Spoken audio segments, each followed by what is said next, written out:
shooting down in the woods. He wouldn't leave it even if he could. 'Cause life is good, yeah! Hickok45, your internet shooting companion, coming to you from the barren hills of Middle Tennessee. Yes, Tennessee, the home of Dolly Parton, whom I love to think about, and Alvin York. Yes, Tennessee, where the leaves are definitely off the trees now, and the grass is not too green, depending on whatever type of grass you have. Some of it stays green year-round, it seems. But it's that time of the year. We're in the doldrums of winter here, and well, in Tennessee at least, this part of the country.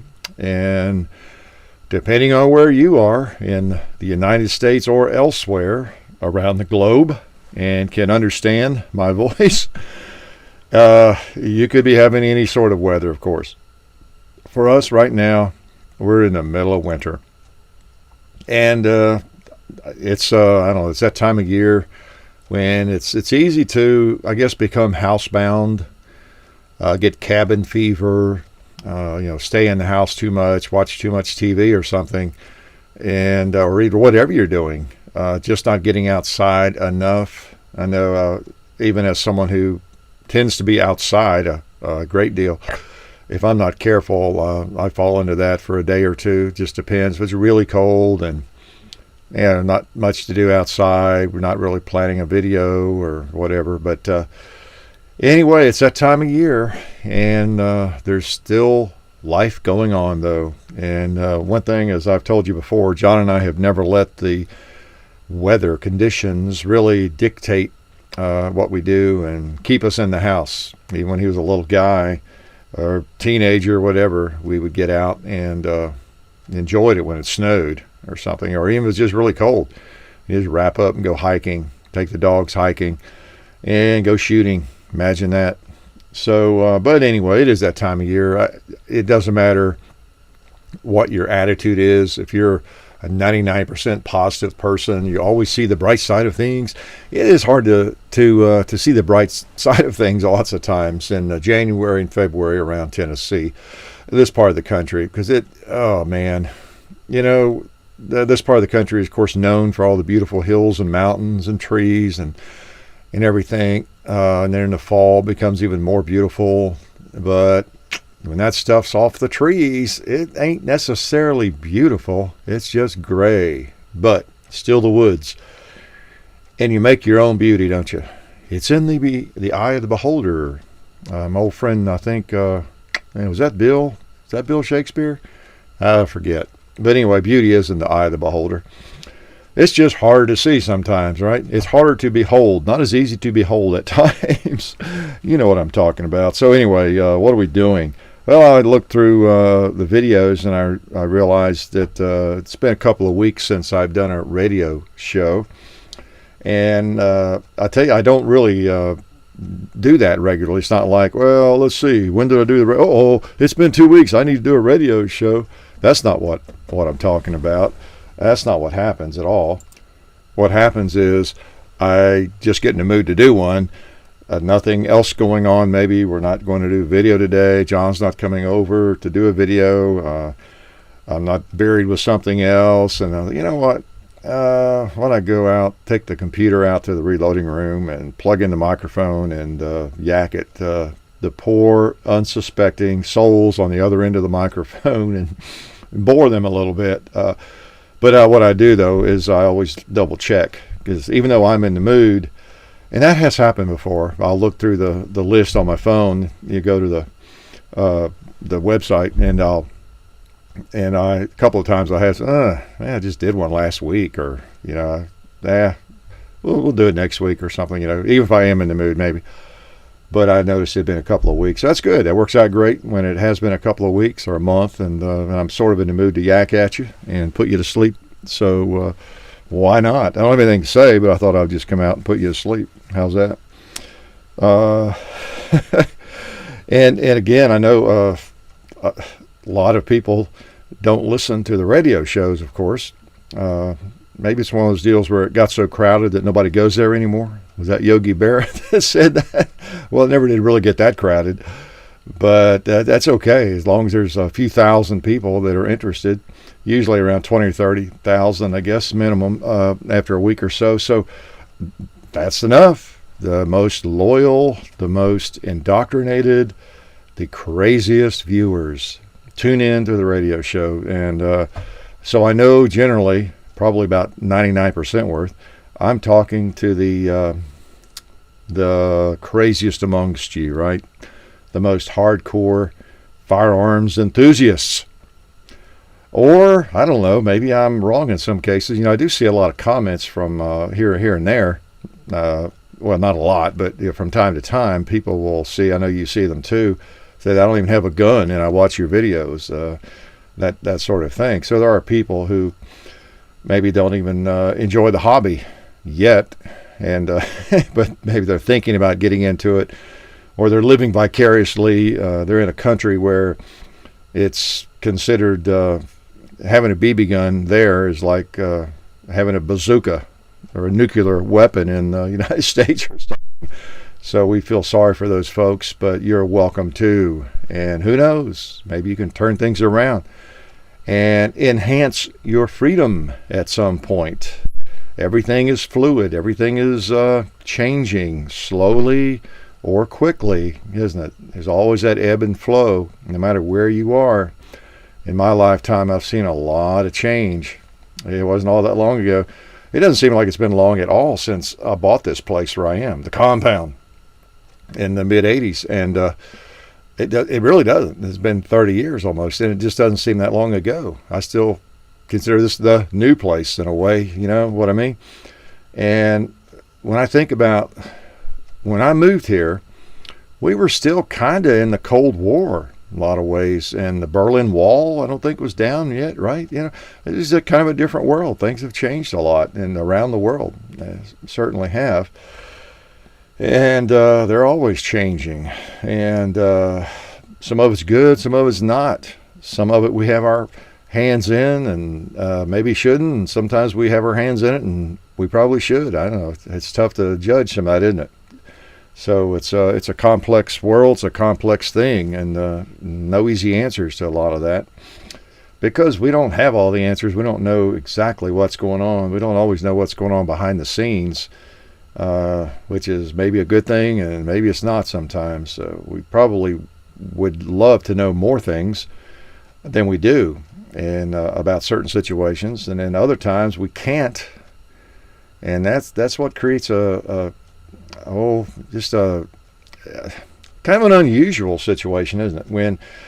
Which makes it all that more important that we need to be able to trust our government, because there are things they can't tell us. There are things that are going on that maybe do protect us. It's not just hype. But then again, we never know. So it's really important to elect the right people. And there's going to be some bad ones get in there occasionally. But if we 90% of the time we're doing our due diligence and our research, and we know where people are coming from and their character and what's important to them, the ones we get elected, and they can kind of overshadow the few bad apples, or the bad apples can't get anything done. Right, so it really is important to follow, even if you don't like politics, you hate it, and you see all the negative. It's like the old saying: "It's you don't want to see sausage made; you just want the results of it." And these days, we see more of the sausage being made because there's so much media. The internet, 24/7 news outlets, and all that kind of thing. So we see all the dirty stuff, the messy stuff, which in some cases is good, gives us some insight into who we should be electing or not electing. But we do see we see more of the negative stuff, I guess, what I'm trying to say. And that's just part of it. And in this country, at least, the United States, because it is fairly open still in terms of what's going on. And it gets messy at times. Lots of arguing and bickering, and things get into a log jam, gridlock, all that kind of thing. And it seems like nobody's doing anything that makes any sense, but really that's kind of the way it works. You got bluffs going on, and people not willing to give in, not willing to compromise. Well, you don't want your representative to always be compromising, do you? And then sometimes they do need to compromise. It's kind of a messy process, and it's just the way it is. It's not neat, it's not pretty, it's not clean, and that really is because we live in a free country, quote unquote, in the United States, and so we see all of that, and we have that opportunity to bicker and fight, and no one draws a gun generally. Whereas there are some places where, it's not so lucky, and in fact, it does seem, when you have a dictator, things seem to be very smooth, don't they? The newspapers might have nothing but good news in them, and you don't have journalists badgering politicians, and you don't hear and see all the negative stuff, and it's all hidden, and whoever it is in charge is just looking out for your best and taking care of you. Yeah. And in those countries, look at how much freedom people have. So anyway, we're not perfect here in the United States, as anybody knows, around the world, but I'll still choose the freedom we have right here. One of the things, here I am talking about all these things, I had a couple of notes of things I might talk about. That's the way it goes, isn't it? But one of the things, like around the world, and you see those comments on videos, people have this perception of this country based on the news. Imagine that. Where else would they, unless they're reading and looking a little more deeply into things and on the internet and elsewhere. But from the news, it does look like, wow, what a violent country. Man, what a horrible, because you see people make comments like, I wouldn't want to live in the United States. You got to have a gun to go to Walmart. You got to have a gun to go get a newspaper. This must be a horrible place to live, where you feel like you got to strap on a firearm in order to go buy a newspaper. Yeah. Well, it probably, in their defense, it probably looks like that if all they see is the general media, right? And then maybe in their country, that's of course slanted to look even worse than it is, or that's the only news they get, right? So it probably does look that way to some fairly sensible people. So I'm sorry for that. I hate that. Of course, that's our job to educate them when we see people making comments like that, because that's not the way it is. Now, it's not a bad idea to be armed, is it? But it's just different. Like all of us are not living in some violent neighborhood where we're likely to be killed any second. I think that's the perception a lot of people around the world have. Like all of us, we're just apt to be mugged and killed, raped, any day. And of course, it could happen, but it could happen to them. They're more likely to get mugged, raped, killed by their government in a lot of those cases, right? But it's a shame that perception, exists. Now, there are some neighborhoods around the country where, that might not be too far off the mark, but everybody has the freedom to pretty much don't necessarily, well, it's hard to get out of some of those neighborhoods, let me put it that way. I started to say, everybody has the economic freedom to move elsewhere.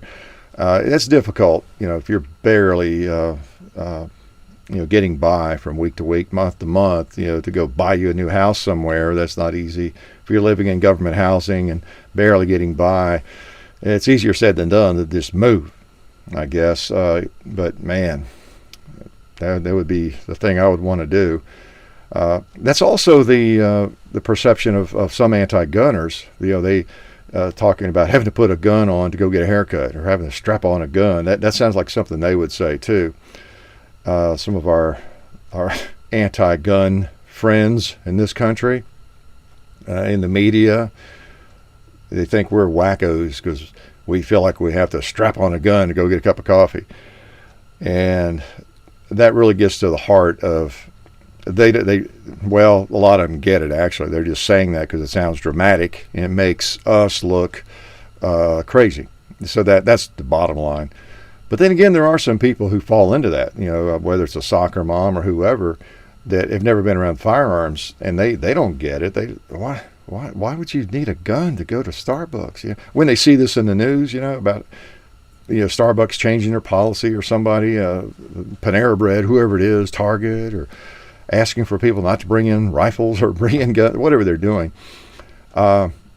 They're thinking, they've grown up in a place where they don't know anybody really that has a firearm or packs a firearm. They just don't know. And they're thinking, what? Why do they need a firearm? Why do they need to get a pistol to go to Target and shop? Anyway, and so they just really look at us as crazy people, I guess. They've not been victimized yet in their lives. Nobody they know closely maybe was. But more importantly, or more to the point of the matter is, they just never been around firearms. And so, again, if a firearm is this rattlesnake, this incredibly dangerous piece of hardware that could just go off and kill somebody any time, if that's their perception of a gun, then yeah, it does seem odd. It's like me reading about some place in Arizona where, these people are taking a rattlesnake with them to do their grocery shopping. They feel like they need it. I'd say, what? And that's the way they look at a firearm. So it's not so much the Walmart, the Target, the deal of that. It's how they think about a firearm. Now I'm talking about the people who really have lived in a bubble and never been around firearms at all and are a little scared of them. They think they just go off on their own and kill people or whatever, and maybe even cause people to want to kill people if they have one or something. I'm talking about those folks, not the ones that are just trying to change the narrative and or continue the narrative to achieve their goals of removing all firearms from society. No, these people that just really consider a firearm as an incredibly dangerous thing, that's kind of their common sense. That's common sense to them. Why would you need that dangerous thing? When to us, it's not a dangerous thing. It's just like your wallet, your belt, your socks, your shoes. It's rare that I don't have one on me, and I don't think anything about it. I know how to keep it safe, keep it in the holster when it's hot, and it's nobody's going to bother it. It's just not an issue. It's just like my wallet, and so it's not like I felt like I had to get my gun to go to Target or to go get a cup of coffee. No, it's more like, well, I went to Starbucks to get some coffee, and of course I had everything I always have: my wallet, my keys, my pistol, my cap, or whatever. So that's what it is to us, isn't it? But they don't see it that way because it's such a scary item, I guess. So anyway, what else can I talk about that I didn't have a note about? I don't know. Let me think of something here that is totally unrelated to anything in the world. By the way, I appreciate your what should I call it? Your tolerance, I guess, and putting up with the way I do the radio show. We can probably hear the propane tank in the background because it is very cold out here. But and then also, I was just thinking, because I clicked the pause button there a second to take a drink here, not of alcoholic beverages, and I have not. My gosh, I guess the last what radio show are we on here? We've got what seemed like we're in the 90s. Is that right? I don't have visibility of it in front of me. I think it's like 92 or 3 or something, but I always look it up before I put the title on, of course. But I don't remember what I'm getting at the last time that I actually listened to a segment or a radio show and redid it. I think out of the first 3 or 4 that I did years ago, I used to do that a time or two, but I have not done it in forever. So this is really like the unedited videos. Even though I have this pause button capability, I don't even use that very much. If so, it's just to move something or answer the phone or something. It's just as very raw. I didn't need to tell you that that I'm not sure what I'm going to say, even what I'm going to talk about usually, and whatever comes out of my mouth goes out there into the computer, and that's it. And that's, again, though, why I do it this way. It's very relaxed. I don't have to think about it too much, and just do it. So thought you might find that, well, not interesting, but just kind of covering my bases for and giving you some more I'm giving myself some more excuses for bad programming. How's that? Another alibi. How about let's start early today with some gun action. Yeah, let me dig it out here. Yeah, there it is. Brought it out to take a couple of shots. Whoa, got to hang it on a cord. This is, well, you see if you can tell me what it is. I'll take the magazine out. Okay, so I can rack the bolt. Sound a little bit like a rifle to you, maybe? Probably does, doesn't it? It is something I've not had out for a good while, and we're due to get it out.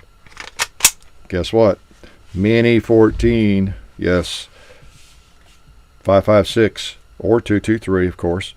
The Ruger Mini 14. This is the one that you have seen in, well, a couple of videos, but we just have not fired it. And we were talking about the other day, well, we could get that Mini 14 out. It's bound to be getting cobwebs in the barrel. And so we didn't do a woods walk with it. We could do that and enjoy shooting the thing. So we're going to do that here tomorrow, I think, maybe. So we'll have a Mini 14 woods walk, and I'm looking forward to it because I think of that gun every now and then. I get so caught up in ARs that I really do forget about it. And every time I pick it up, though, wow, this is such a handy little rifle. And I know it does get criticism for not being as accurate as an AR-15 generally. But through the years, they've made great improvements in them. And, these newer ones, they're hard to beat, really. It depends on what you're doing. I don't know. Maybe if you're out hunting prairie dogs at 400 yards, with a scope, you'd get some better accuracy with an AR-15. But for most shooting, I don't think you'd really notice the difference. And I believe most of that difference is for when the barrel heats up, at least on the older ones, that you're more likely to get bullets, stringing a little bit. I don't know. But it shoots fine as far as I'm concerned. And it's really neat, the simplicity of it, the lines of it. It's more of a traditional gun. Feels good. You can put a small magazine in that thing, and you just feel like you have a Ruger 1022 or something in your hand. Pretty nice. Not bad. Look forward to shooting that quiet little firearm. That's the only thing about 5.56, 223. Oh, it's such a loud gun. Whenever you fire one of those, boy, you better have some good ear protection.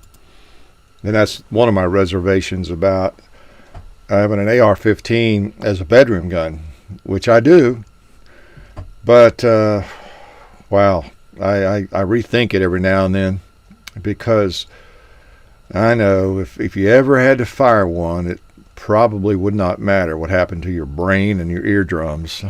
But inside the house, wow, you might just have a concussion from the concussion of that round going off. But anyway, they're handy little guns, no doubt about it. Someday when they talk more about that, maybe you can do some demonstrations. The 5.56, it's counterintuitive. It goes against common sense in a lot of ways. The logic that most of us have, that that little 22 caliber bullet, that 5.56, actually is not all that bad for a inside the house firearm in terms of the actual cartridge. It's been demonstrated before that even though it's a rifle round, and a lot of people who don't know much about firearms, if you told them that 5.56 cartridge that the M16 uses, the M4 uses, the military uses, is one that will penetrate fewer walls than a 9mm slug or something, they just laugh at you. But and all that's not been determined conclusively necessarily. Depends on the walls and the round you're using and everything. But by and large, the crazy 5.56, it's going so fast that it does tend to break up sooner. And even though it's moving so fast, it does it fails to penetrate 5 or 6 walls, like a big old heavy cast bullet or something, or just a big old heavy bullet. So here comes Homeland Security. Hey, I'm not even shooting. I don't know what they're actually. That might just be The sound of freedom. Yeah, I think it is. I think it's some of the helicopters going. I can't quite see them out there. Back to Fort Campbell, maybe. But because I'm not all that far, I'm on the flight path between Nashville and Fort Campbell, sort of. Between Nashville and Fort Campbell. Probably between a lot of places in Fort Campbell. But anyway, yeah, the 5.56, if you're laboring under the delusion that you would never want to use that because it would go through 49 different walls if you live in the city or something, it really, it'll go through a couple, 3, depending on what those walls are made of. But it stops before you would think it would. It breaks up. It's such a light bullet. So anyway, how they get off on all that. But anyway, it's loud. It's very loud. A lot of power, a lot of velocity, and a lot of concussion, no doubt about it. What else have we been doing? What other guns do I want to talk about? I didn't bring it. Oh, yeah, I do too, actually. I've got one in my pocket that I don't know if I've mentioned to you all. I don't think I have. I purchased a new, let's see if you can tell what it is. Let's unload it. Happens to have a hollow point gold dot in it. 9mm. Okay, I've got the magazine out. Let's see if this tells you anything. Oh, it'll still click. That means it has no magazine disconnect. Oh, but yet it looks like one of those LC9s. Oh, must be the new one, the LC9S Pro. So we've got different variations of that gun, don't we? We had first the LC9, which I liked it in a lot of ways, but the trigger was horrible. For accurate shooting, you know, I mean, it was a fine gun. But then when the LC9S came out, just what the doctor ordered, except it had that annoying magazine disconnect.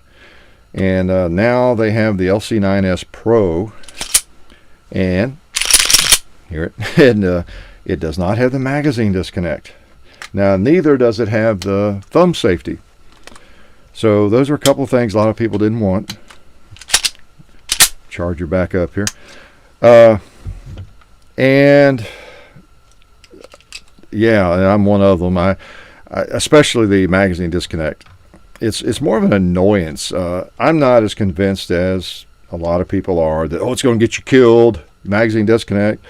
To me, and it could, I guess, but to me, it's more of an annoyance when you're just messing with the gun, unloading it, and reloading it, just all that kind of stuff. It's just, oh man, okay, put the mag back in before I can pull the trigger and everything. It's just annoying to me.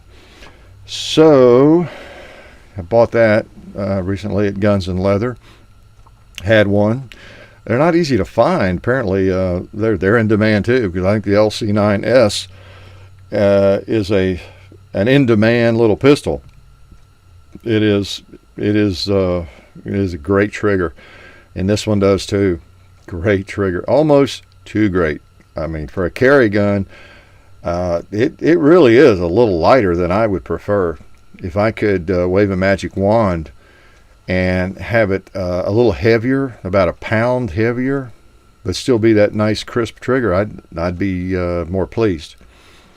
But it is what it is, and you don't normally get a trigger that good on a little carry pistol that seems reliable. So that's the new gun, and we're going to do a video with that pretty soon. And it's not all that different, but we'll just do a quick little video with it, shoot it some. Some people are probably not aware it's even out there yet. But I really like the LC9S, and then in this Pro model even more. I was going to say, and the thumb safety is not that big a deal to me, because the thumb safety on this particular pistol, it's pretty positive, has a very positive click to it. And while I was not really using it on the other gun, it didn't bother me because I didn't use it. As long as it's a very positive click and it's not going to come on engage accidentally, I can live with that one way or the other. There could be a time when you wanted to use it. I don't know. So it didn't really hurt anything. But then again, you always have in the back of your mind, that thing get rubbed on, while you're holstering or whatever, and not realize it, that would be bad. If you think you have a firearm and all of a sudden it won't fire at the moment of crisis, not a good thing. Now, if you carry it that way and that's your mode of carry, it's a different matter. And if you're carrying it in a holster, that could be a valid mode of carry. And with a trigger this light, yeah, that especially might be something you'd want to consider. Okay? If really light triggers make you nervous, you're maybe new to carrying and everything, you might want the other model. You may not want this model for pros like me. The pro model. They probably shouldn't have called it the pro model. I mean, think about it. Oh, well, which one would you like, sir? Would you like the LC9S for amateurs, for kiddies, or would you like the professional model? Well, what are you going to say? Give me the middle school model. Yeah, really. I tell you, in some ways, I almost wish if I could, again, wave that magic wand, I might like having a thumb safety on this one. The magazine to connect, good riddance. Glad it's gone. But if the safety could be like, oh, I don't know, not so hard you had to hit it with a hammer to engage or disengage it, but almost to where it took a fair amount of pressure, yeah, I wouldn't mind having it. And I just leave it off, and then maybe if I ever wanted to turn it on, I could. I don't know. But anyway, it's a nice pistol. Ruger, I always think of Ruger as, okay, they make good guns, low end price-wise, and usually you don't get the feel that, oh man, this is a deluxe pistol, revolver, rifle, like you might with a Browning or a SIG or some specific gun. If you don't like the design, you say, man, this thing has a lot of craftsmanship in it, a lot of work, a lot of milling, maybe hand fitting or something. You don't really get that feel with most Rugers, and especially the little polymer pistols and things. But they do work. They do work. I don't think we've had a malfunction. Maybe you can remember one from a video we've done, I guess, a couple of videos with LC9, LC9S. They tend to function. So that's the main thing. And it has a great trigger. I tell you what I like about this gun. It's a little large. If you're looking for a pocket gun, you might find this a little big. Okay? And I have that discussion with people occasionally. It's if you wear tight jeans, tight pants, it probably isn't going to work well in your pocket, your front pocket at least, jeans or whatever. But now, if you wear your pants a little bit loose, if you're not as stylish as some people are, if you don't worry too much about fashion, like I do, I'm always very concerned about fashion, then I think you could do it without too much trouble. I've got large hands, so getting into a pocket is, sometimes a challenge. But this rides just fine in my jeans, and I order the loose fit jeans, and they're just more comfortable for one thing, and in whatever size they are, they're just more comfortable. The loose fit, and I guess there's probably a little more room in the pockets on loose fit jeans. So. And they're not as tight against you. So anyway, it rides fine. It might print a little bit, but I've talked about that before. Who cares? Like duh, it's legal. But no, it's fine, and good gun, great gun. But it is a little bigger. So when you're looking for a pocket gun, that's a primary concern. No doubt about that. Now, if you want a holster gun like this, you want something this size for a holster, yeah, it'd be hard to beat, because, boy, you put that thing on in as small a holster as you can find, maybe inside the pants rig. And, in fact, Stealth Gear USA sent me one for this gun, in fact, that I think I'm going to try out. Again, you've heard me talk about it. If I go to the holster, belt gun, on the holster, on the belt, then things change. That's a big leap, because once I decide I'm going to carry a gun in a holster, well, I've got to conceal it. I've got to have an outer garment. It's going to be on my belt. I can carry a Desert Eagle on my belt if I want to, right? There's good holsters out there. You can carry anything on your belt, and you can pretty well conceal about anything on your belt with the proper garments, okay? Just looking casual like I usually do. So I might wear it like that sometimes, maybe when I'm feeling fat and just want a thin gun on my belt. But by and large, it's rare that I'm not carrying a Glock, 19 or 23 if it's going to be on my belt, or even a little 1911. I can carry my little Cobra carry if I want to, once I move to my belt.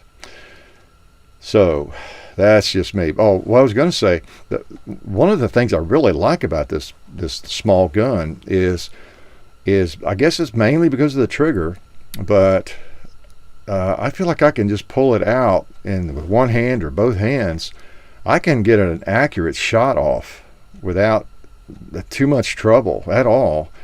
Whereas with a lot of little guns, almost anything goes in your pocket, I've got to really ramp up my focus. Oh man, do I, to get a hold of that thing and to get a good trigger pull and to keep it on target. You got to really ramp up all your skills when you're shooting a small gun. And this one's pretty small, but it just fits well, and the trigger is so good that I find myself I think a lot of times I shoot it about as well as a Glock 26. It just pulls out and doesn't have as many rounds in it, but it shoots well. So anyway, there's my little sales pitch for the LC9. Now some troll can say I'm in the pocket of Ruger, right? Oh gosh, what else was I going to lie about here? Oh, speaking of that, I just was reminded just this morning I had answered an email. We really do. We go out of our way to try to make sure people know we're really not in anybody's pocket. And I know this is all inside baseball stuff, and you're tired of hearing about it. It's just, we just like to be out front with everything, and who our sponsors are and what we do. And we don't get sponsorship, from gun companies, from major gun manufacturers. Most of them we won't even take a free gun from. If it's, Glock, Ruger, some of those people, we're always, comparing brands and that sort of thing. We just don't feel like that'd be right. Other companies we do sometimes. It just depends, what's free and what's not. If it's nothing we think, okay, we're going to be doing a lot of comparisons with that gun, quite often there's no one else even makes one like that or something. But, and usually they contact us, and we're not even maybe all that interested till we look it up. And okay, I guess, you can send it, as long as you don't need it back. That looks interesting enough to do a video on or something, it's that kind of thing. But, it's somebody wanted to use somebody else wanted to use some of our footage from our videos at SHOT Show in a booth, and we get that from time to time. People want to take videos and put them on their websites and all this sort of thing. Well, we can't prevent somebody from linking to our videos. Sometimes someone will ask if they mind if they link to one of our videos on their website, and usually if it's just a video or two or something, I guess so. You can go and link. We probably couldn't stop you if we wanted to. You're just linking to a video. I don't know. But we do. We really weigh those kinds of things. And of course, the answer to any trade show is no, you can't. You can't have even clips of me shooting your gun at your booth, because it looks like I'm selling your gun. I mean, on one hand, you could argue, what's the big deal? But we don't want people walking by thinking, I knew those people were paying Hickok. That's why he reviewed that gun. So we try to think about things like that, because they weren't paying us to review that gun. So we hate to say no, but we generally do in those cases. Again, people, you'll see our videos linked here and there, different places. It's hard to control all that. However, any company that's just wholesale linking to tons of our videos, we will let me know if you go to some website where they sell a bunch of guns or something, and they've got 50 of our videos linked, and under every gun they've got one. We don't want that. It looks like we're selling their guns for them or something. Now Buds is a little different because we work with them. They sponsor us and everything, but they don't even do that. I think there's a couple of them up there. In fact, they were a few years ago. The very first contact I ever had from Buds was somebody from there asked if they minded if they linked to I think our Mosin video. And so I said, I was all impressed. Buds even knew about us and anything like that. It was kind of neat because I used to, I'm not saying this because they're our sponsor, but I know for years I have, whenever I'm trying to see what the price is on something, I always just go to Buds, and long before they ever contacted me, and definitely long before they were ever a sponsor.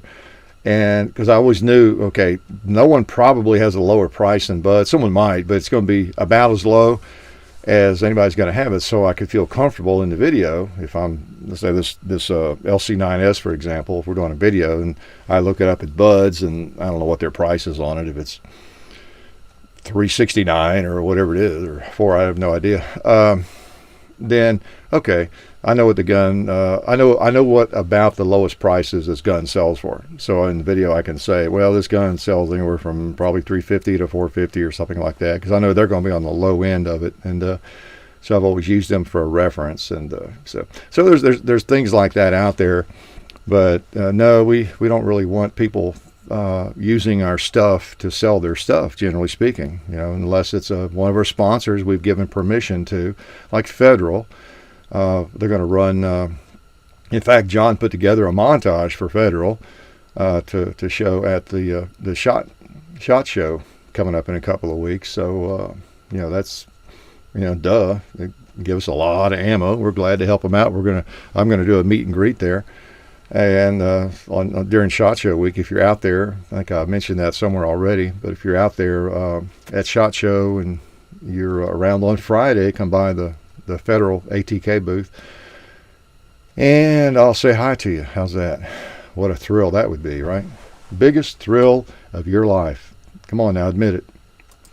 I joke about that. I shouldn't joke about that too much. I was at a gun show this weekend, in fact, and ran into a bunch of viewers, and a young couple looking for a carry gun for the wife there, and had a nice chat with them. It's funny, they bought a gun before I left, and I saw them again. And but I really do enjoy chatting with viewers when I have time. I mean, I chat with everybody I run into.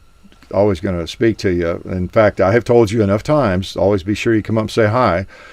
If it's just hi, even if I'm involved in a gun deal, just say hi. That's fine. And if I'm not involved in some conversation, I'll just talk to you for a while, probably, or whatever. But especially if you're 25 and you look like a supermodel, right? Okay, female, that is. No, just kidding. But anyway, it is good to run into to viewers and kind of see real faces. I've said before, the faces behind the comments, the faces behind the questions and the emails, because I can't answer all the mails, but I can definitely speak to you when I see you for sure. It's because if I'm out somewhere at a gun show or something, I definitely am. I'm there. As fun, I'm there, and I'm there because I'm not busy at the moment. How's that? I'm not busy answering mail, and so that's why I'm there, to see guns, talk to people. So anyway, I really view gun shows as a meet and greet. John and I both do. We go up to the machine gun shoot. We have run to a lot of viewers up there. And it really, part of the reason we go to some of these things is, okay, we'll see some viewers, and most of them seem glad to see us, and so it's a chance to meet and greet some of the people that make all this possible, right? I mean, not to sound altruistic, like, oh man, am I a great guy or whatever, but really, we enjoy meeting you all, and being able to browse. I mean, it's the best of both worlds. We meet some of our viewers, get to see a bunch of new guns or different firearms, and at a gun show and that sort of venue. So it's a great day as far as I'm concerned. Get to see lots of stuff, something we might need, and meet the people on the other side of the computer screen that help make it all possible to continue. So can't hate that. Can't be all bad, even though some of you really are quite ugly. I meant to talk to you about that. I'm one to talk about somebody being ugly, right? Speaking of videos, let's see. Oh, yeah. Hey, guess what? I just posted the Henry video. I think I had it out here during the last radio show, maybe, or did I? I don't know. Short-term memory loss.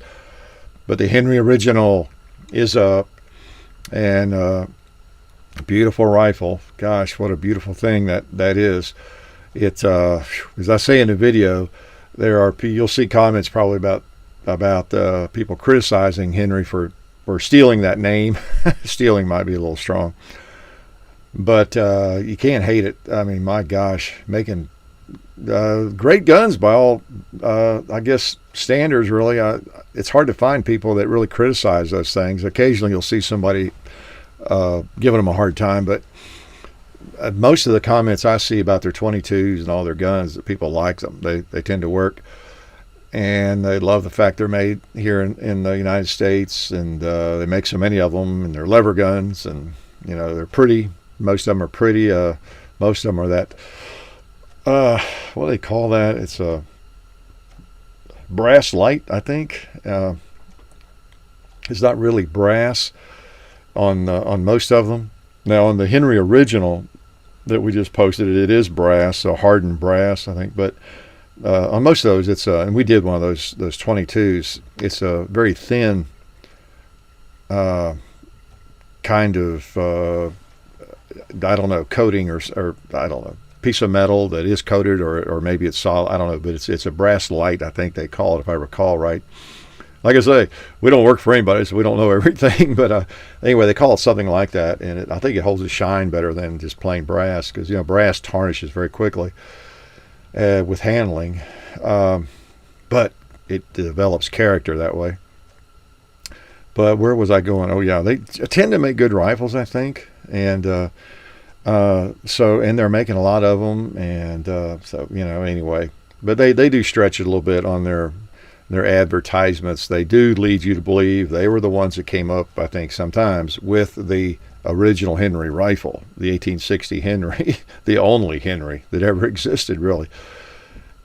And they didn't do that. That was New Haven Arms. That was, as I say in the video, that was Oliver Winchester and a guy named Benjamin Tyler Henry, long ago, with no connection to the Henry Repeating Arms Company, I believe is what the company's called. But again, that's about the only criticism I can come up with. They seem to do a good job. I love the fact they advertise on big channels. You see them advertising, at least on Fox News. I think I've seen them on network channels advertising. That's kind of neat, because most gun companies don't. I'm not sure why. I thought that I know some networks won't accept gun ads, of course. Maybe it is only on Fox. I don't know. Y'all help me out on that. But I see their ads. It seems like at least one a week somewhere. And if they can advertise there, so could anybody else, I would assume. Although I know lever guns seem a little bit innocuous. They seem less dangerous to the anti-gun folks, so I guess they could always lead with that. Say, well, yes, we're a gun company, but we make Wild West lever guns. That's all, and maybe that's a little more palatable. And they don't make semi-automatic evil black guns, so they can get into doors, whereas Glock or Beretta maybe can't, or Smith & Wesson, I don't know. But anyway, they seem to make good guns. That is a cool rifle. Boy, it's pretty. You got to see one in person sometime, and it's probably not a rifle you're going to run into a lot in gun shops, and they're probably not going to want you slobbering all over it unless they think you're a potential buyer, maybe a serious buyer, but because they are expensive. And I'll tell you how I thought it. When I saw that they were going to do it, and I guess it was SHOT Show a year ago. Yeah, I think it was SHOT Show. I confused SHOT Show and the NRA convention because all the gun makers are at both, but it was at SHOT Show. And I actually talked to them and said, yeah, I'd like to get one of those sometime. They had one in a glass case, something I could touch. Yeah, I guess it's the same one I have. It was an engraved model. And may have had some more stuff on it. I don't know, gold inlay or something. I don't recall. But I was just hoping to get one to T&E sometime. And I believe I was talking with the owner, Anthony Imperiato, and He acted like maybe so sometime, and I'm not sure he knew who I was, tell you the truth, at the time, like I'm anybody. But I think I remember explaining to him that we did videos. But anyway, he actually talked like they might do it sometime. And of course, then they contacted us, a month or two ago, and so we worked out where they would send us one, and I'm going to keep it. So that's cool, because we're not really in the Henry rifle reviewing business here. There's only one other one I know about, and I own it. So we feel pretty safe that we're not going to compromise our unbiased attitude there too much. Again, whatever I think of the guns, what I think of it. I'm way too old to play up to anybody, and just don't care enough. I'm not going to miss any meals no matter what I do. So what I say in a video, we're just going to say it. Not going to bash anybody unnecessarily, or overly praise anybody unnecessarily one way or the other. But that gun is it's a beauty. I'm really glad to have it. The other one, the Uberti, I know what you're asking. You're thinking right now. I can read your minds. What are you going to do with the Uberti? What are you going to do with the other one? I'm going to give it to John, I think. He loves it. He likes it more because it fires 45 Colt, I think. And he loves this one too. But he knows he's not going to be wanting to buy 4440 ammo, and he's not a hand loader at all. So he much prefers, if he's going to have a Henry, it's in 45 Colt. And that's the reason I bought that one in 45 Colt. But I don't shoot it all that much. I've got so many cool guns to shoot, and I've developed that attitude. Something for you to think about too, maybe. For years, I may have talked about this, but I would stay away. I would shy away from certain firearms in terms of ever thinking to own it, like the 30-40 Krag or the Swedish Mausers, and just various guns like anything. I was really bad about it back at one point in my firearms endeavors and hobby. If it wasn't something where I could get a lot of surplus ammo, and it was a rifle especially, if I didn't load for it, or there weren't piles of surplus ammo around, I really wasn't interested. Because I've always shot a lot, and I wanted to be able to go buy 100 rounds or 5,000 rounds if I wanted to. Whether it's 30-06, 308, 223, and all that stuff used to be more available in surplus, real surplus, not just bulk. 303 British and all that kind of thing. And now it's hard to find surplus anything much. Maybe Mosin ammo or something, But it used to be you could get 30-06 and 308. A lot of the ammo, like you can buy Mosin ammo now. So, because I didn't want to really load rifle rounds and that kind of volume, so I stuck with the military. That's what really got me interested in military rifles, was because that ammo was out there, and that made it cool. You could, it was reasonably priced. You could go get several hundred rounds. You wouldn't have to get into reloading. I didn't hunt, so I didn't need to have the perfect round for hunting or anything. But anyway, so that was kind of my mindset for a long time. I'd see a box of ammo, hunting ammo, I guess, for like a 30-30 even. I didn't even have a 30-30 for a long time. And I was like, wow, this is years ago, and it would be like over $1 a shot. And I think, wow, man, mental note, don't ever buy anything that fires that. And of course, you could say the same thing for any 30-40 Krag, anything like that. You're buying 20-round boxes of it. It's expensive. And but I guess as my collection grew, and I had my old standbys, I'm going to shoot the most, like it's maybe the AK or the 5.56 and rifles, or my 45 Colt, 44 Magnums that I hand loaded for, different things like that.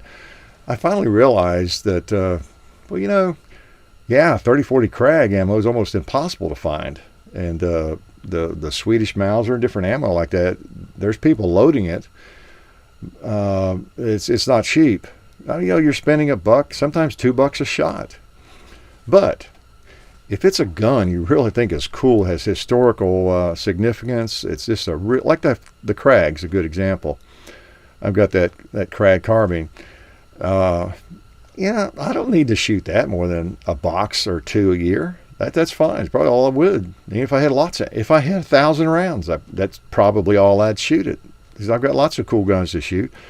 But a couple of times a year, I like to get it out and stick a bunch of rounds in my back pocket, about 20 of them, and just prowl around the compound and shoot the thing. And of course, if we do a video, shoot more there. But so, I let that keep me away from some really interesting firearms, just because I knew ammo was harder to find and it would be expensive. And well, it's only expensive if you shoot 1,000 of them a month.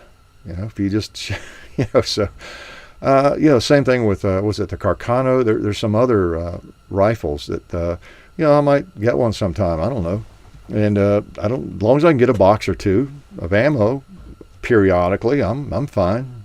So anyway, something to think about if there's a gun you really like. And that's how I got off on all that. The 4440, and this Henry. We'll do several videos, but I won't just go out and plink with it on my own more than a couple times a year, 3 times a year. So I could buy 2 or 3 boxes a year. Maybe if I hand load for it, I'd shoot it more. But yeah, it's okay. It's all I'm going to shoot anyway. The one I have already that is in 45 Colt. When's the last time I got it out to shoot? When we were not doing a video. So anyway, even though I've got lots of 45 Colt, I really wasn't shooting it all that much anyway. So something to think about. Don't totally shy away from some firearm that you really like. You've studied the history of it. Maybe your granddaddy had one. It was used in war. You just know everything about it, but it costs $1 a shot or $2 to fire the thing.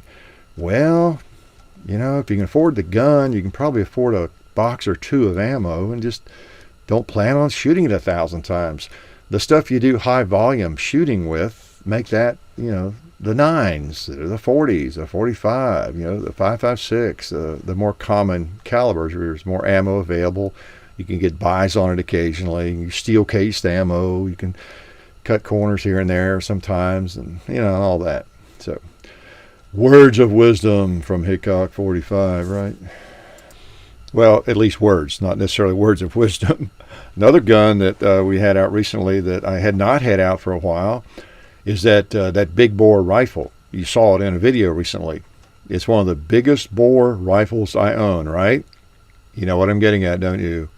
Yes, that 12 gauge rifle, the Mossberg 590, the Slugfest 2. Oh man, that was fun. It's hard to hide, I know. And when I do videos with guns like, well, it ain't gun, but any gun I'm enjoying, I know some of you probably think I'm just hamming it up or something. I'm trying to, I don't know, act like something's more fun than it is for entertainment value or something. But I don't know. I guess when the camera's rolling, you're aware of the camera. But that's me, man. When I get that gun, when I get any gun that's fun, it is just fun. And there's something about a shotgun, and most of you can relate to that, that's just fun, period, right? It's just, I don't know, you're launching such a large projectile or so many heavy projectiles, whether it's shot, bird shot, buckshot, or whatever. It's just fun. It's cool. And when you're shooting slugs, there's just another element there. And knocking stuff around with slugs, it really is. Except for the accuracy with something that was rifled and a precision bullet that you have loaded or something, you really don't notice much difference in the accuracy of it at moderate ranges, moderate to close ranges. I don't know what I could do to it. It's just funny. I mean, I think I hit the chicken with the thing. Was it the first shot? I mean, it really is just a matter of being on target, pulling the trigger, and it's like shooting a rifle at those distances at moderate-sized targets. Now, if you laid out somewhat candles over there, I might not be able to hit one, but the targets I'm shooting at, wow, it's pretty amazing. It surprises me every time, and you combine that with just the fun of shooting a shotgun, and then plus a pump shotgun. I like a semi-auto shotgun just fine. I like my Benelli, but there really is. There's something there you just can't quantify. A pump shotgun has a certain feel to it. There's a dynamic there. Those of you who have pump shotguns know what I'm talking about. and then with slugs and knocking steel around and blowing up stuff with it, water jugs or whatever it is. It's about as much fun as you can have with your clothes on. Really, it's about as much fun as you can have shooting. And I think I said maybe in the video or in the description that some of you don't even realize that you have a very large caliber rifle in your safe because you have a shotgun, and they're fun. Quite a blast, aren't they? And I like that 590 more every time I shoot the thing. It's such a smooth operating shotgun, no doubt about it. And I keep thinking I'll change the sights out and get some ghost ring or get some gunsmith to cobble me on somehow one of those what are they called? Well, scattergun tech, I guess they're still scattergun tech rear sights. Same one I have on my 870. But it's just but I don't know, maybe I won't. Maybe I don't need it. Just a lot of fun. I think I had that thing out here the last time we did a radio show. Maybe seemed like I remember talking about it. But maybe we had just done the video. Yeah, I'm probably repeating everything I said in the last radio show. Like I said, this is off the cuff. It's not kind of off the cuff, and I forget what I've talked about. I actually forget what I've talked about. Was that funny? Yeah. Okay, I'm sorry. I can't help it. In my next lifetime, I'll be serious, okay? Not in this lifetime. I'm saving all that for the next go-around. How's that? What else we've been doing? We've been doing a lot of things here. Getting into these cold weather months. We'll still do a couple of videos a week probably, and we've got some that we did when it wasn't so cold that we're dying to get out there and let you see those. Hope you had great Christmas holidays, whatever you celebrate there, and had fun, got to see a lot of your family. There's nothing like that, getting around the dinner table and arguing with your brother-in-law, right, about politics or firearms or something like that. And hopefully you convinced all your relatives who do not own firearms that they need to be buying some firearms, right? I mean, what else is more important? Well, lots of things, but it is a great hobby. I feel sorry for people, don't you, that don't have a hobby? If nothing else, I mean, obviously your hobby doesn't have to be firearms, but it's just a wonderful hobby for anybody who has interest at all in firearms. And I've seen so many people who got into firearms finally, and they bought that first one, started shooting it, and then, oh man, they turn into monsters. It happened with a brother-in-law or two. Before you know it, they've got 4 and 5 and 6 and 10 guns, and they're shooting some competition somewhere, and they're just really into it. Did I just say brother-in-laws? Okay, that brings up another topic. But anyway, I've had so many people in the family, and even outside the family, of course, that bought a gun or got into it gradually and then just went, great guns. And because it is that sort of hobby that if you like firearms at all, it's very easy to like them a lot because there's something for everybody. There's a shooting sport for everybody. There's a type of firearm for everybody, size, caliber, range, types of target. Yeah, it's just fun, and then that's not even counting the history of the firearm, the mechanical side of it, firearms that are more interesting than others to you because of the history, or maybe just the way they operate, or how easy they are to shoot well, just whatever it might be. And it's just the defensive side of it, the training, gosh, you name it, competition of various sorts. It's just so much to think about if you're really into it. And some people get into tinkering with their own firearms, learning gunsmithing, and which I have not really done. I do some things. I go into most of my firearms, I can take most of them totally apart, everything. I don't do trigger jobs really much. I do some polishing and that kind of thing, but that's one of the areas of fascination for me too, even though I'm not a gunsmith, is just just taking them down and cleaning them really well, but taking them down and observing how they work and how they were designed and how that design had to appear in somebody's brain first, right? Pretty smart, aren't they? And before they could put it to steel and wood. So just a lot of ways to be fascinated about them, just as other people might be fascinated with cars. And I think that's a pretty good analogy with firearms, because cars, there's so many different kinds of cars. There's certain danger associated with cars, potential, and just an unlimited number of types of vehicles and ways you can be into that hobby, right? Driving, racing, a mechanic, collecting, just enjoying the beauty of a car, the way it operates, the history of one, maybe, I don't know. So a lot of comparisons there, no doubt about it. But back to the brother-in-laws, their comment I made. I think I said brother-in-laws. I may not have, but I think I did, and that would be incorrect. Plural of brother-in-law is what, boys and girls? Ask your 5th grade daughter there, or son. Yep, it's brothers-in-law. Okay. I taught that for only about 30 years. So, but it's funny how some things you still, you resort to what you hear the most often, or you just don't think about it. Or there's so many other words that are similar where you just used to, like when you talk about your in-laws, the plurals on law, and so you used to saying in-laws. So you got brother-in-laws, but it's actually brothers. You got, and I used to tell my students, think about it, if you have brothers, you have brothers-in-law, they're not really your brother, right? You don't even know them. You didn't even know them before somebody got married, right? They had no relation to you at all. So they're not really your brothers by law. I mean, they're not really your brothers. They are only your brothers by law because of a marriage contract. That's the only reason they're your brothers. They're only your brothers by law. So think of it that way. They are my brothers-in-law. Okay.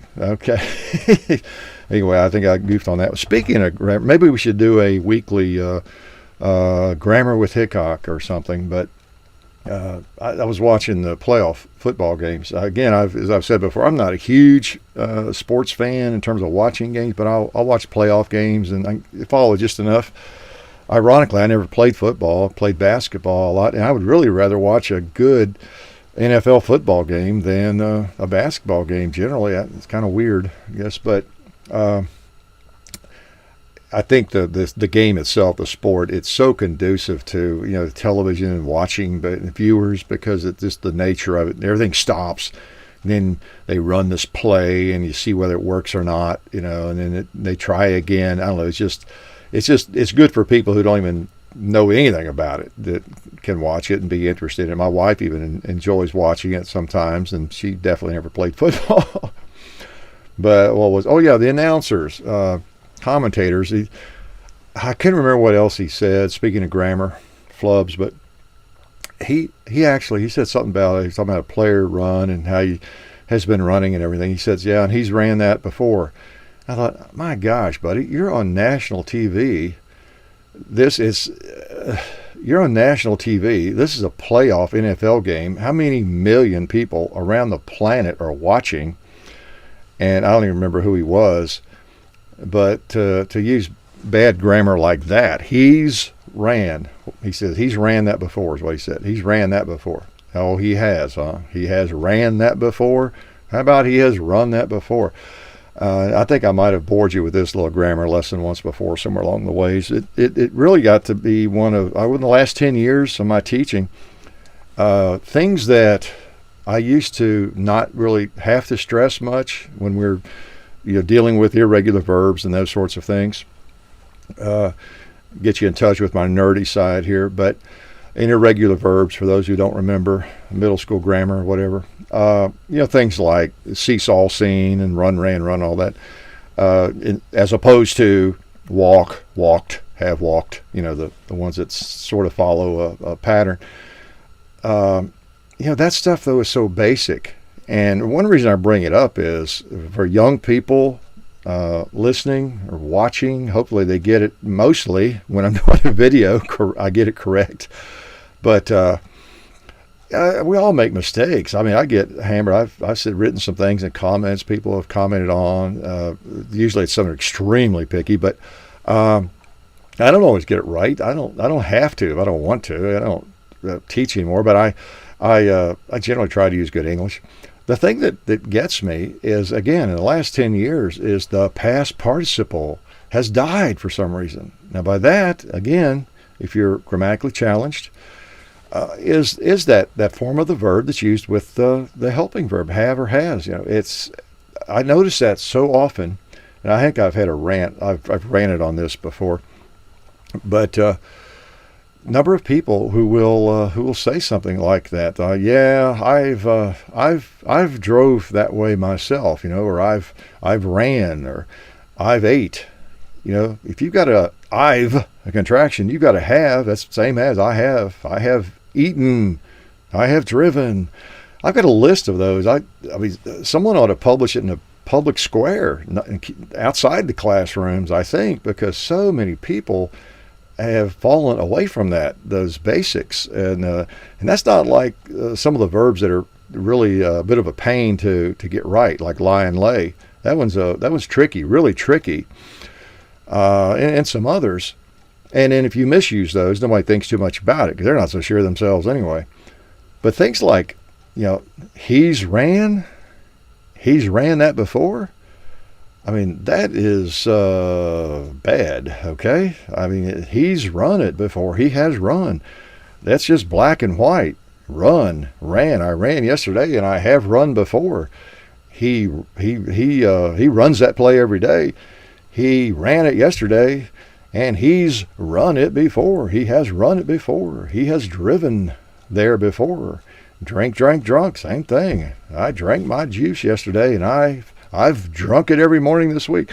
Those verbs they're like non-negotiable. It's not one of those deals where words change meanings, you know, at least yet, I don't think. But anyway, those things, and there's a list of those in any basic grammar book with the 3 or 4 principal parts. You know, they'll add the ing form there sometimes, but that was not the problem. The problem is the past participle. And when there's a helping verb, it's driven, it's seen, it's eaten, I've driven, I've seen. What are some others like that? Wow. I don't know. Sing, sang, sung. You know, I've sung that before. I've rung that bell. Yeah. I don't know. There ought to be a class. Maybe I could offer a class for broadcasters. I mean, the thing is, here's my point. I'm not really being the nerd that it sounds like I am, because I'm not. I've told you all before, I think, and when I ranted on this, I got into the field of English and language because I love good literature. And, of course, the grammar comes with that to some extent. You need to know it and be able to teach it. And particularly in writing, that's the thing. And so when you're writing, you got time to think about it. There's no excuse for making some of those errors that we all make sometimes when we're speaking. But these things I'm talking about, they fall into a different category as far as I'm concerned. And I used to advise my students, and I would tell them, so look, you might not use you may not be the most articulate person, you know, on the block. Hopefully they're going to be, if you're in a job interview, hopefully they're going to be hiring you for some other qualifications you have too, as long as you speak reasonably well.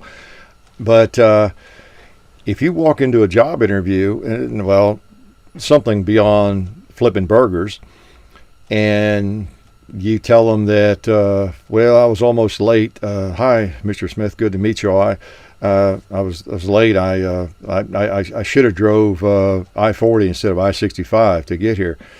Well, you might as well probably just walk on back out if you say that instead of I should have driven I-40. If you say I should have drove, because there's certain things like that scream. They scream to the listener, I dropped out of the 8th grade. Really, I used to tell them that. Maybe I was being overly dramatic, but I said, look, you can get some other things wrong. You can butcher lie and lay, and you can use the wrong word for the meaning, and you can stumble around. You can be nervous when you're talking to somebody. I mean, all those things we all do, but there's just certain things that's just black and white. To me that's a oh it's a it's an example of just not taking your education very seriously. Okay, your basic education very seriously, because those are things that educated people, as I would tell them, look, educated people, you don't have to be a brain, you don't have to be a nerd, but if you're going to be an educated person and at least come close to sounding like an educated person, you don't go around saying I should have drove over there yesterday, or I should have ate those. He's ran that before. I mean, those verbs, man, they've been around a long time and they have not changed. It's just that simple. So now you can go ahead and put me into that category of ultimate nerds to stay away from, right? But really, I mean, it just jumped out at me. I don't know. Maybe I was involved in teaching too many years. I don't know. Okay, I paused a second, and it's funny, since I'm on the computer, I went into the files that I've just transferred. I just keep my documents from when I was teaching in a folder. And I just always keep them on a computer. I don't know why. Just the good old days of 20 plus years of teaching, different files I had accumulated on all topics and everything. And I knew I had that list still in there of difficult verbs, or at least difficult for a lot of folks.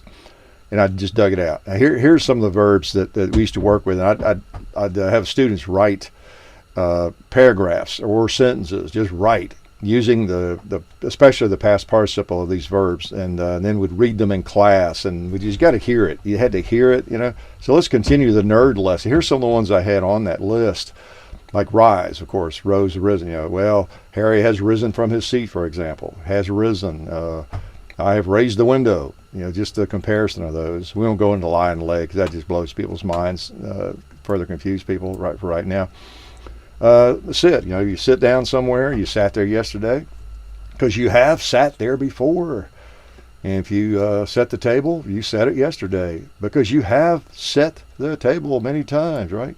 Oh, here's a good one. We didn't written, right? Written. Should have wrote my girlfriend a letter. Well, if you should have wrote her a letter, she might drop you because you ain't got any good grammar, buddy. So it's I should have written her a letter. Or, go, went, gone. There's another one. In fact, that's the other one I heard that same broadcaster misuse yesterday. It's about somebody should have went there. Gone. Should have gone. Yeah, I should have gone to town today. I've gone to town every day this week. I should have gone yesterday. Should have driven to town. Should have gone over there. It's went, gone. Rode, ridden, yeah. You should have ridden with somebody else. You wouldn't have been in that accident. Should have driven around that accident, whatever. Throw, threw, and thrown. There's another one. He should have thrown his fastball like he threw yesterday. Yeah. There's run, ran, seesaw, seen, drink, drank, drunk. Eat. Yeah, a lot of people, they just don't know the word. Here, that's the thing that gets me. There are some educated people on this planet who don't seem to know. They really don't. Because this is elementary. This is simple stuff. If this was really tough, it'd be different. But there are some educated people on the planet, many of them speaking in front of us, being announcers, ball games, or whatever, who do not seem to realize that the word eaten exists. The word drunk as a verb exists, or seen, or run, or thrown, or driven, or gone, or written. They don't seem to see that word actually exists in the language. So anyway, maybe I'll do a remedial course or something for broadcasters. Charge them $2,000 an hour, and we'll buy ammo with it. But okay, so forgive me my nerdiness. It's just a part of me. You get the whole package, unfortunately, and looked like I must have been running out of things to talk about. Right? Actually, I had another note or two here. I think. Let me see if I have anything interesting, at least to me. Oh, I know. It's kind of on the same topic, actually. One thing I was going to mention is John did a posting on the Hickok45 and Son Facebook recently about the terminology and what to call these assault rifles and that sort of thing. He really feels strongly, you may have seen it, that the term for for many of the AR-15 type rifles, that defensive rifle is good. And he makes a pretty good case for that. I know. I think the shooting industry have tried to settle on the term modern sporting rifle. MSR. Hear people even abbreviate it already and everything. Which I don't know. It hits my ear the wrong way. MSR or modern sporting rifle. I don't know. That's as good as anything. It certainly beats assault rifle, I guess. But John makes a good case for a defensive rifle. I think especially the 16-inch AR-15s. Because that's what we call the shotgun. Speaking of the Mossberg, I regard those as defensive shotguns. That's what everybody seems to call them. That's mostly what I have. All of my shotguns, because I don't really hunt except for that over and under I have for skeet shooting. My shotguns are defensive shotguns, and when I think of my AR-15s the same way, because I don't hunt with them. I don't have any long-barreled ARs with scopes on them. In that case, they are a sporting rifle, I guess. But my AR-15s are defensive rifles. It's like most of my handguns are defensive handguns. You get right down to it. So probably makes sense to me, I guess. I don't know we'd ever come up with a term that everybody would use. But at least it's another term out there that we can use that makes some sense. Well, we call it a modern sporting rifle or a defensive rifle. I like the term defensive in association with anything that we have that looks evil, that looks that looks offensive to some people. Because really, when you get down to it, that's all we're buying these things for, either to have fun with them. I guess that falls under sporting. And then the secondary purpose, or maybe the primary purpose, is for defense. Good people buy guns to either hunt with, or shoot at the range, of course, or for defense. And of course, they all fall under a defensive purposes to some extent. But some guns just really look like a defensive rifle. That's what that thing's primary purpose is. You may use it for other things, but I've got several AR-15, 16-inch, short carbine, versions. Well, this Mini 14 here, that's kind of a defensive gun. I'll do other things with it, but I think of it as a defensive gun. If I was going prairie dog hunting and I wanted something like that, I'd probably get something with a longer barrel and mount a big scope on it and that sort of thing. But anyway, just something to think about. So we're going to do some other thing. In fact, maybe this week. I keep saying I'm going to do something on that other channel, and our plan is to do it this week. We've got some really cold weather this week, but I'm going to do something with the Macintosh and little computer history thing there. Something I wouldn't do on our shooting channel, but on that other channel might be a good place to have a little fun with that and show you old computers. So stay tuned for that. Keep an eye out for it. I don't know when we'll post it, but it will have something to do with the 1984 Macintosh that I bought in 1984 when it came out, and I still have. How's that? Yeah, really. That's all I need to do is more of that sort of thing. That combined with the little inserted grammar lessons, and you'll be starting to call me Nerd 45, right? Well, I'm really not. I joke about not being all that bright. Hey, I'm not a nerd. I'm nerdy about a few things, but nah. I always think of a nerd as being someone who's really sharp. Okay, so maybe I don't fall into a nerd. Maybe they're not. They lack social skills, and they're interested in some weird thing, but they're also usually intelligent. I think most nerds, we think of them as being intelligent, right? So there you go. That's my out. I am not a nerd. I just have some strange interests from time to time, and one of them was computers, believe it or not. For somebody who can't get his iTunes figured out, I've had some suggestions from you guys, and they didn't work.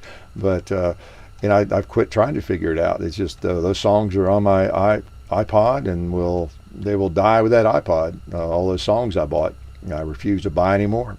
I'll buy CDs, or like John, I'll buy albums. old vinyl albums and go back to the old days before the internet, But I really thought it was cool to be able to go online and buy songs for 99 cents, which I did for years. Unfortunately, now I'm going to lose them, but that's another topic for another day. Well, I've already talked about it, so it's a topic I've already talked about on another day, right? Yeah, I guess I've talked too much again. But you guys, gals, are among our very most loyal viewers, or you wouldn't listen to this, as I've said before.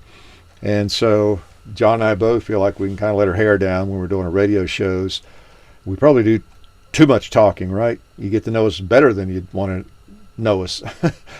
But I don't know. That way, you know us and you know what you're getting. We try to be pretty transparent, and you know what's going on. No deep, dark secrets, and a lot of you still hang around. So that's especially rewarding, really, because you really do probably know us as well as you would know anybody, say, in the media, if we're part of the media, because of just the nature of what we do. And where it's mostly, it's live and unedited, and just like this.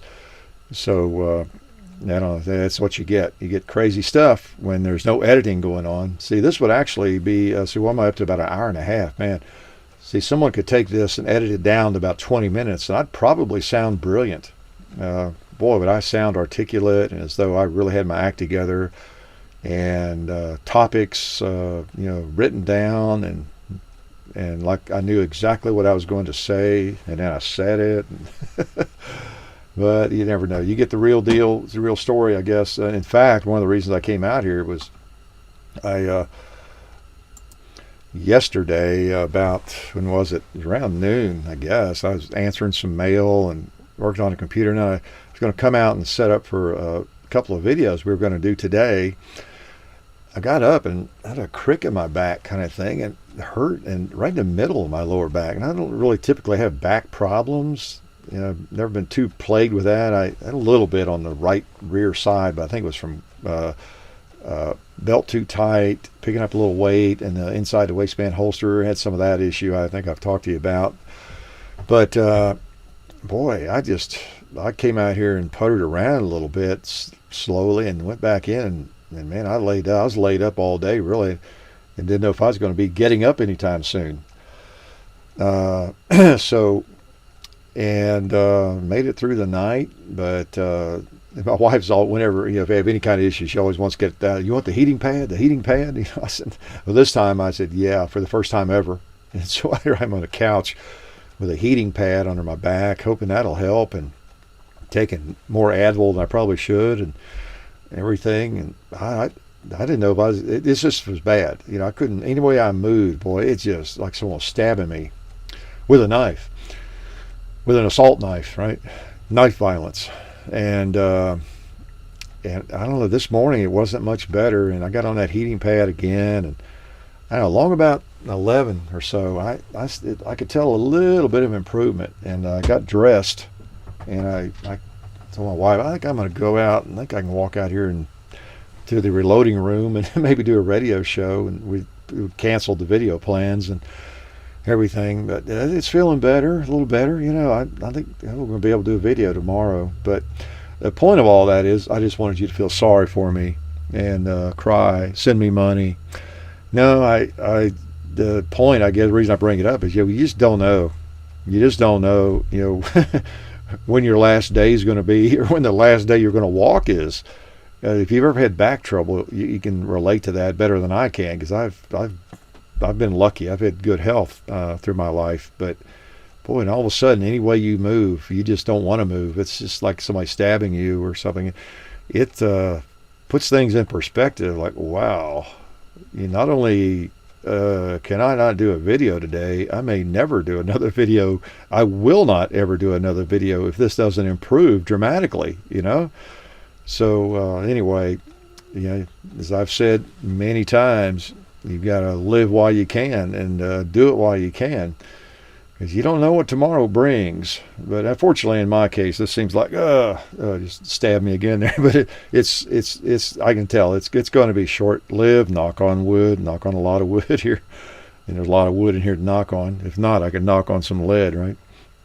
But yes, a lot of people are not very fortunate health-wise, and fight stuff like this their whole lives, or they don't even live past 30 or 40. And it's like the ESPN. I don't know if you saw that in the news, or you watch sports or ESPN. I watch enough to know that guy, Stewart. I can't think of his last name, but he was their very well-known sports guy on ESPN for 20 years or so. Died just yesterday morning, I think.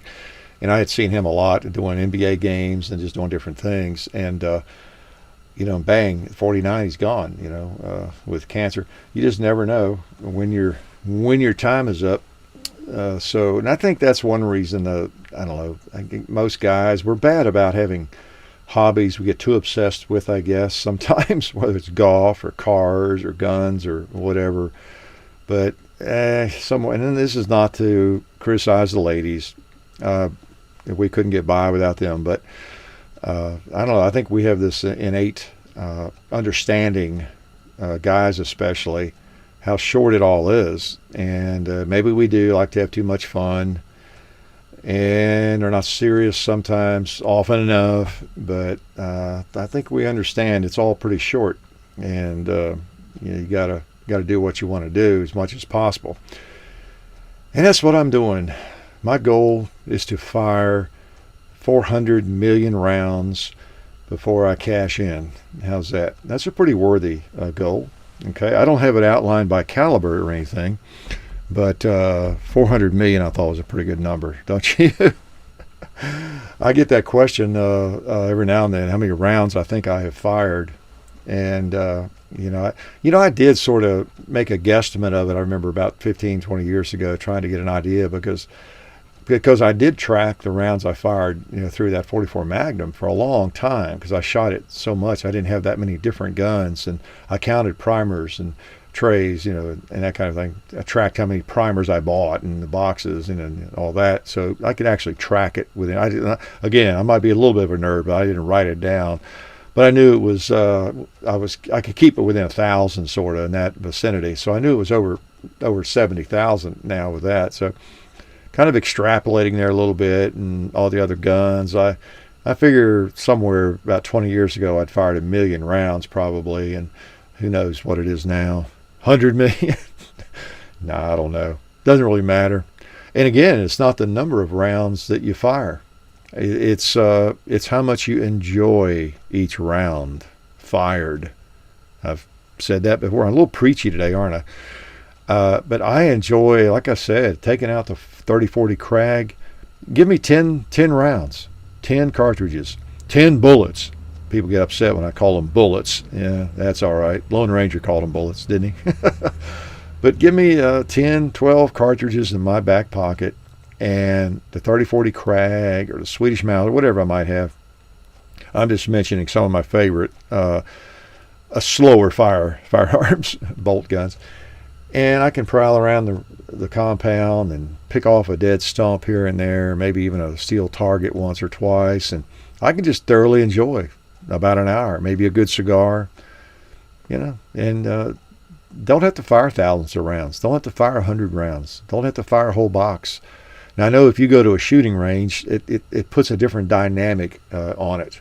But not necessarily. I don't know about the range where you go, but if you can take drinks, not alcoholic, of course, but if you can take snacks or drinks along in a cooler, and you got some people there with you, maybe let them shoot, and you sit, take a couple shots, and sit and enjoy refreshment and watch them, and help them out some, and you take a few shots, and you don't have to shoot thousands of rounds. But I do know it's a different dynamic when you go to the range to shoot.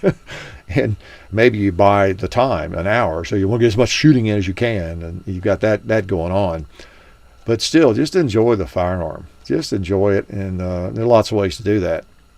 Cleaning it, as I've said before, to me it's a religious experience. It's a spiritual experience. Take that thing apart, and again, notice the genius behind the engineering, the design of it. Clean it really well, and putting it back together, and it's functional again and clean and ready to go. That's part of the enjoyment too, not just the mega numbers of rounds that you put through it. And I think as you mature or get older, whichever comes first, you begin to see that. I know the much younger shooters are probably, if they're like me, how many rounds you could shoot and all that sort of thing. So anyway, I have pontificated enough, no doubt about it, on too many different topics. So I'm going to shut up, and or you'll never listen again. You may not anyway, after my grammar rant, right? Life is good. You've been listening to the Hickok 45 radio show. See you on the range.